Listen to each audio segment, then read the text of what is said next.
Berulang kali aku membujuknya, namun Kansa tetap acuh. Dia seolah-olah menganggapku tidak ada.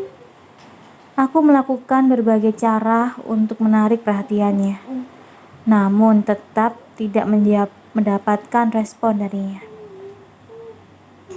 Sikap Kansa yang seperti itu sedikit banyak membuatku kecewa. Aku sangat merindukannya. Aku berharap mendapat sambutan yang hangat. Kupikir Kansa juga mungkin sedikit merindukanku. Namun kenyataannya tidak seperti itu.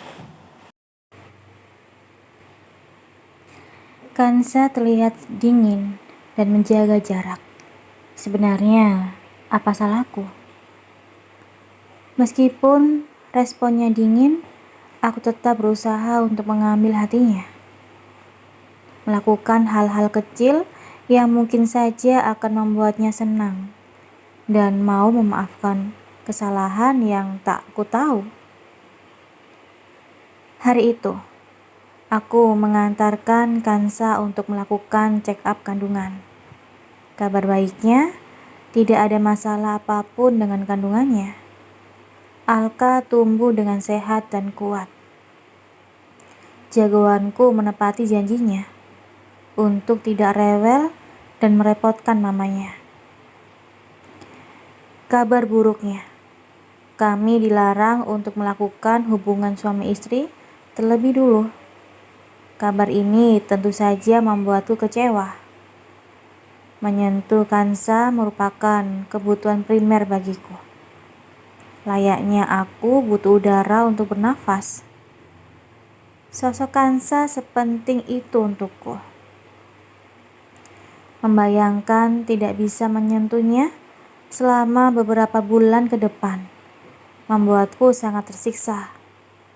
Namun, aku tidak punya pilihan lain.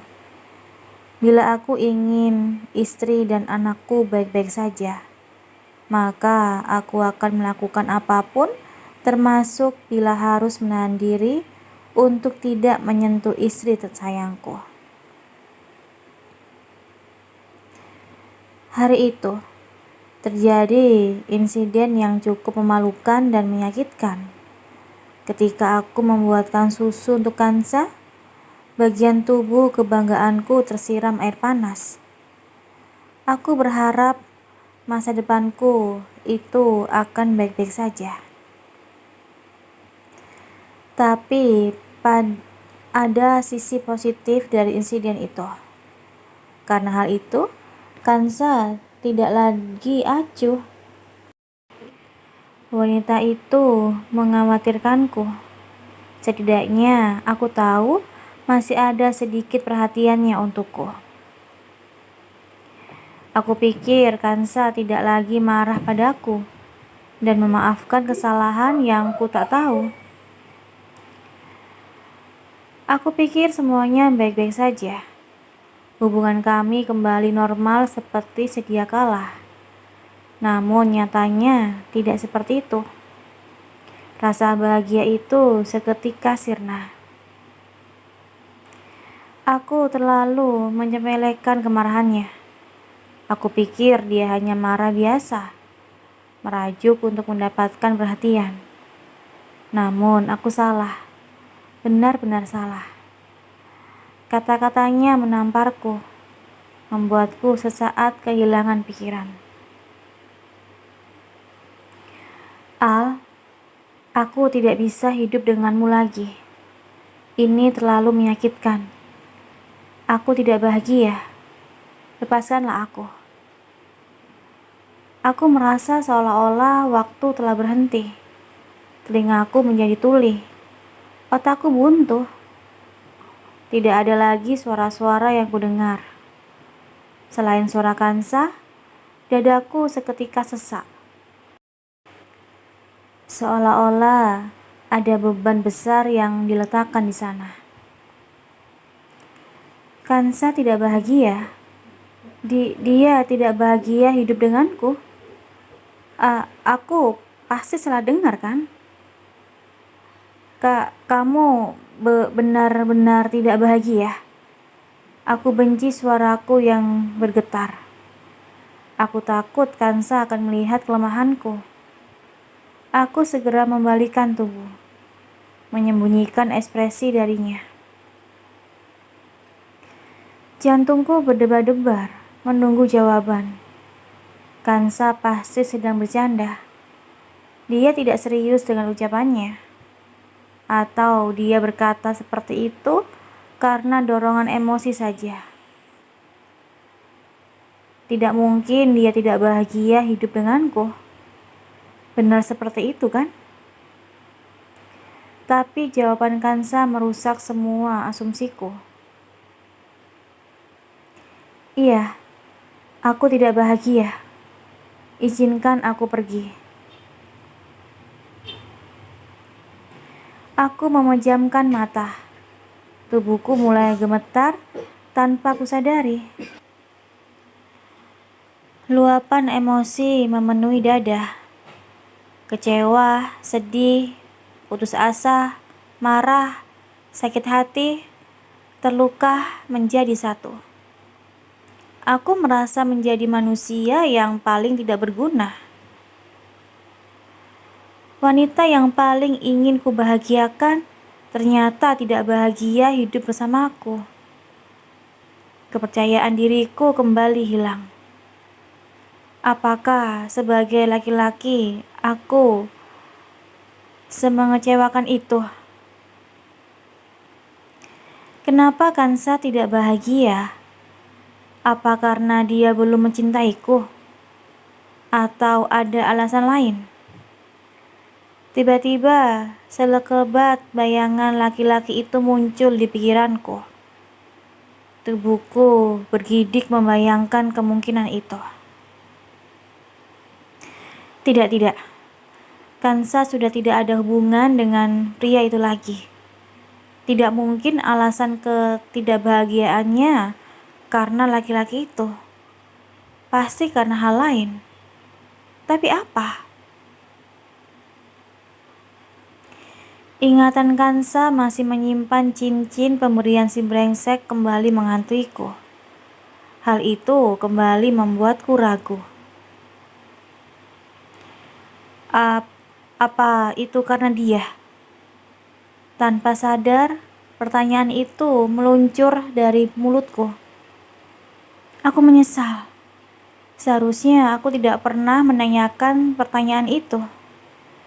Aku takut mendengar jawabannya. Aku takut akan semakin sakit hati dan kecewa. Ya, sebagian besar karena dia. Dek. Jawaban Kansa membuat jantungku seolah-olah berhenti berdetak. Sengatan rasa sakit memenuhi dadaku. Kepalaku mulai pusing dan perutku mual. Aku sangat mengerti perasaan apa ini. Aku pernah mengalaminya sebelumnya. Ini adalah perasaan ditolak. Beberapa belas tahun yang lalu aku pernah mengalaminya. Aku pikir sudah sembuh dari rasa trauma ini. Namun nyatanya tidak seperti itu. Tubuhku mulai limpung. Akan sangat memalukan dan tidak berharga diri bila Kansa melihatku jatuh seperti ini. Dret, dret, dret. Bunyi ponsel menyadarkan sekaligus menyelamatkanku dari kejadian memalukan.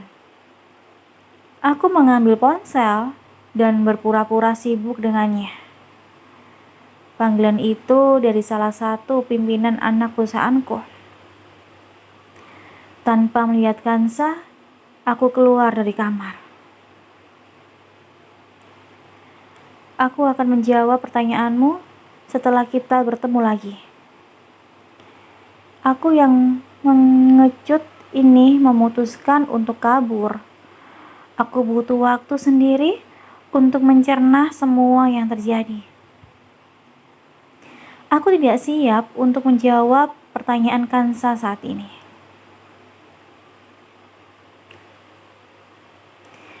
Aku tidak bisa menggambarkan bagaimana perasaanku. Hatiku hancur, benar-benar hancur. Dadaku sesak, ada lubang besar di dada. Seolah-olah jantungku merenggut dari tempatnya berada. Perutku bergejolak, rasa mual kembali melanda. Kepalaku mulai berputar. Gelombang rasa mual ini pernah kurasakan sebelumnya. Aku merasa deja vu. Buk, buk, buk. Kupukul-pukul dadaku, berusaha menghilangkan rasa sakit dan perih yang bersarang di sana. Tuan, Anda tidak apa-apa? Suara supir terdengar khawatir. Hup, perasaan ingin muntah kembali melanda. Perutku bergejolak, ingin memuntahkan segala isinya. Supir melihatku dengan khawatir. Tuan, Anda tidak apa-apa? Saya antar Anda ke RS? Aku menggeleng-gelengkan kepala, memberi aba-aba padanya untuk menepikan mobil. Tanpa diperintah kedua kali, supir segera menghentikan mobil di bahu jalan. Begitu mobil berhenti, aku langsung membuka pintu dengan terburu-buru. Dan aku muntah-muntah dengan hebatnya. Supir terlihat canggung ketika menepuk-nepuk punggungku, berusaha membuatku baik-baik saja. Aku memberi gerakan dengan tangan, menyuruhnya untuk pergi dan menjauh. Meskipun ragu, dia menuruti perintahku.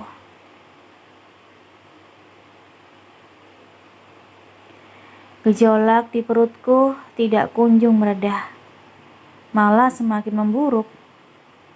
Aku memuntahkan semuanya, hingga perutku sakit karena sudah tidak ada lagi yang tersisa.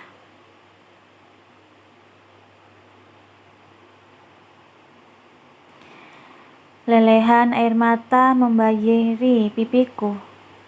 Dadaku sesak dan sakit. Setelah belasan tahun berusaha dan berjuang untuk menghilangkan trauma, rasa sakit ini kembali kurasakan.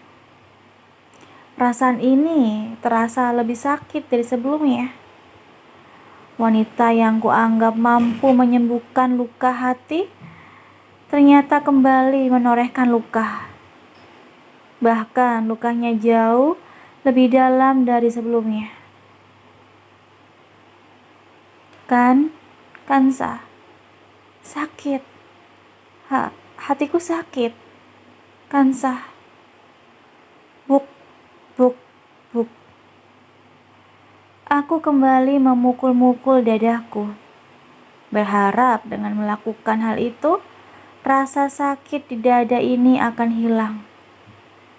Semua ucapan Kansa kembali terngiang-ngiang. Aku tidak pernah bahagia hidup denganmu, Al. Tidak sedikit pun. Tidak semenit. Atau bahkan sedetik pun. Apa semua ini karena dia? Ya, semua ini karena dia. Semua karena dia. Si brengsek itu. Kansa masih mencintainya. Kansa sama sekali tidak bahagia hidup denganku karena masih mencintainya. Bahkan tidak sedetik pun.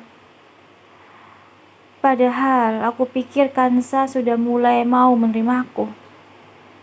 Dia tidak pernah menolak sentuhanku. Dia selalu patuh. Tidak pernah membantah apa yang kuminta. Selalu bersikap manis. Tapi ternyata semua sikapnya tidak tulus. Kansa melakukannya dengan terpaksa. Di hatinya masih ada pria itu. sementara aku tidak ada di dalamnya.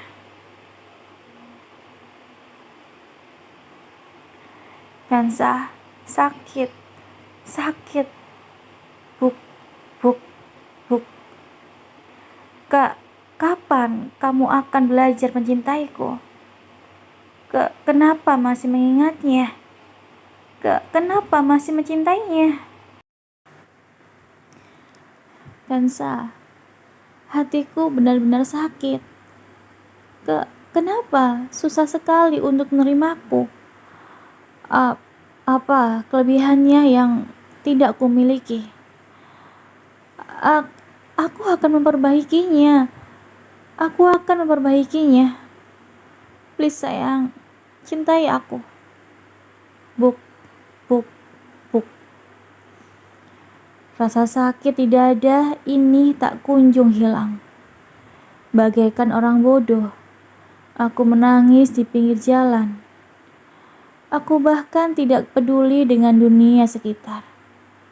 Aku hanya laki-laki lemah yang terlalu fokus dengan rasa sakit hati ini. Entah berapa lama aku menangis. Aku tidak tahu waktu.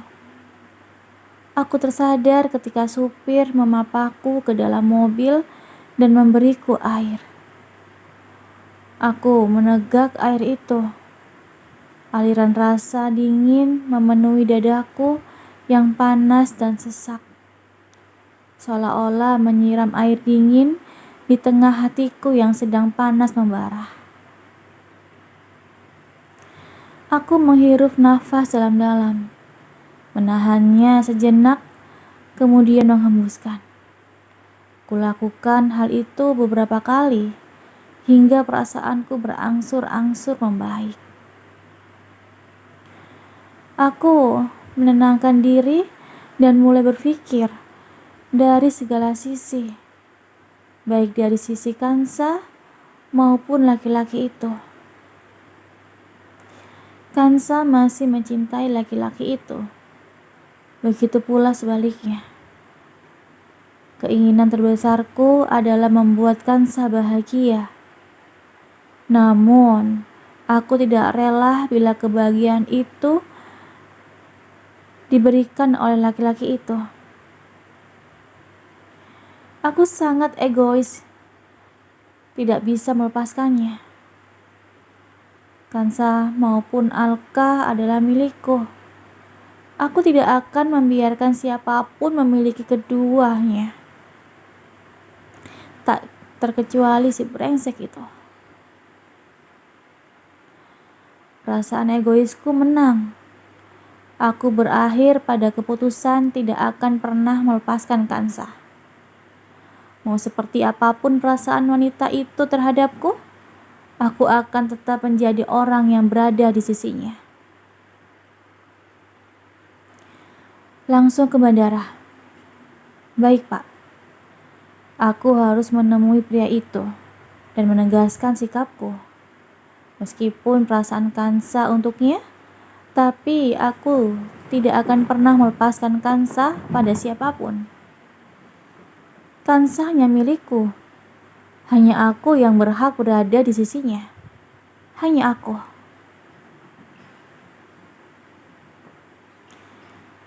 Aku sudah membuat keputusan. Kansa meminta untuk berpisah, maka jawabanku adalah tidak. Bila aku tidak mampu membujuknya, maka aku akan melibatkan orang lain untuk membujuknya, yaitu keluarganya. Sebelum aku menemui keluarganya, aku akan menemui laki-laki itu terlebih dahulu. Menegaskan keputusanku. Aku menelepon Winda. Winda, tolong ambilkan barang-barangku. Maaf, Pak. Aku akan ke Surabaya. Ambilkan barang-barangku di rumah. Bila dia bertanya, katakan aku ke Singapura. Dia pasti akan mengerti. Baik, Pak. Aku tunggu di bandara. Baik, Pak. Menemui Andre bagi kebanyakan orang mungkin akan dinilai sebagai keputusan yang bodoh dan terlalu tergesa-gesa. Namun tidak denganku. Aku harus menegaskan pada pria itu bahwa aku tidak akan pernah melepaskan Kansa, seperti apapun perasaan wanita itu terhadapku. Begitu menginjakan kaki di kota Surabaya, aku langsung menghubungi pria itu. Aku Yohan Alexander. Temui aku di kafe sekarang. Maaf, terdengar suara bingung. Aku terlalu malas untuk menjelaskan. Kututup panggilan itu dan menyuruh supir untuk pergi ke tempat yang kumaksud. Aku memilih private room dan menunggu di sana. Setengah jam kemudian ponselku kembali bergetar. Ya, Anda di mana? Saya sudah di kafe. Temui aku di room 203. Baik, Pak. 5 menit kemudian, terdengar suara ketukan di ruanganku. Ya, masuk, ucapku. Pintu terbuka secara perlahan. Kulihat pria itu berdiri di sana. Seperti biasa, dia terlihat tampan. Aku mengutuk diri sendiri. Mengapa Kansa harus mencintai pria yang nyaris sempurna seperti ini? Bila malam itu tidak terjadi dan Kansa tidak mengandung Alka, mungkin saja saat ini yang menjadi suami Kansa bukan aku, tapi pria itu. Hanya dengan membayangkannya saja sudah membuatku marah. Perasaanku campur aduk melihatnya. Amarah, benci, iri, dan juga cemburu menjadi satu. Aku begitu iri dan cemburu. Mengapa Kansa bisa mencintai pria ini, tapi tidak bisa mencintaiku? Sebenarnya apa yang dimiliki pria ini yang tak kumiliki? Silakan duduk. Baik, Pak. Andre mendekat dan duduk di depanku dengan sopan. Wajahnya terlihat bingung, namun aku menangkap setitik rasa tidak suka di wajahnya. Mungkin dia menganggapku sebagai rivalnya. Kalau benar seperti itu, baguslah, karena aku juga merasakan perasaan yang sama. Jangan terlalu formal. Aku mau memanggilmu kemari bukan karena urusan pekerjaan. Ini murni urusan pribadi. Kami saling berhadapan, berusaha menilai dan menimbang pemikiran satu sama lain. Kalau boleh tahu, urusan pribadi apa yang menyebabkan Anda memanggil saya? Seingat saya, tidak ada urusan pribadi di antara kita. Aku menatap Andre. Sejenak perasaan ragu datang menghampiri. Bagaimana bila pria itu bersikap nekat dan memaksa mengambil Kansa dariku? Aku tidak perlu ragu. Bila hal itu terjadi, aku hanya perlu mempertahankan Kansa tetap di sisiku, apapun yang terjadi. Kutatap wajahnya lekat-lekat, ingin melihat setiap mimik wajahnya ketika aku menyetuskan kata-kataku.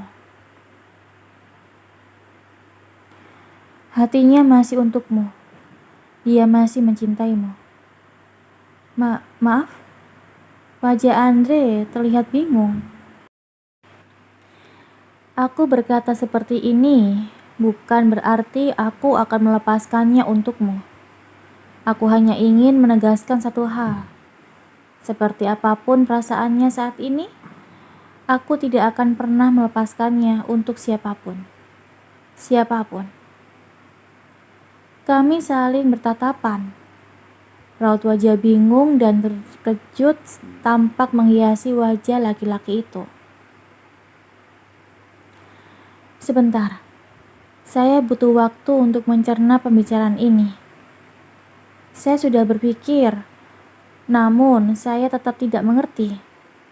Apa maksud perkataan Anda? Siapa yang mencintai saya? Saya sungguh tidak mengerti arah pembicaraan kita. Perkataan Andre membuat emosiku kembali bangkit. Pria ini benar-benar tidak mengerti atau berpura-pura tidak mengerti.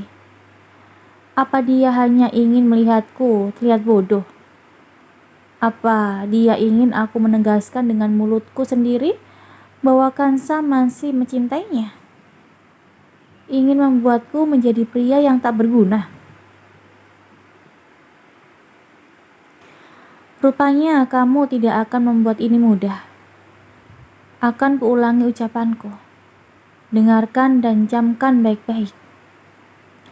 Istriku memang masih mencintaimu. Tapi kutegaskan padamu, seperti apapun perasaannya, aku tidak akan pernah melepaskannya pada siapapun, termasuk padamu. Paham? Aku berdiri, sembari mengebrak meja. Aku kehilangan kontrol emosiku. Pria itu pasti akan melihatku seperti pria insurans yang begitu ketakutan kehilangan istrinya. Aku memang sangat ketakutan kehilangan Kansa.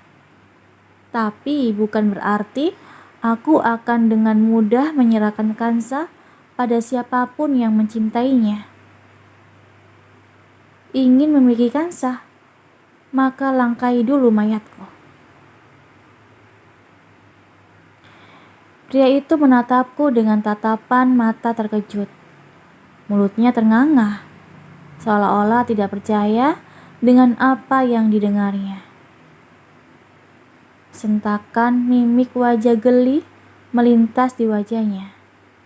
Kemudian, puff, hahaha.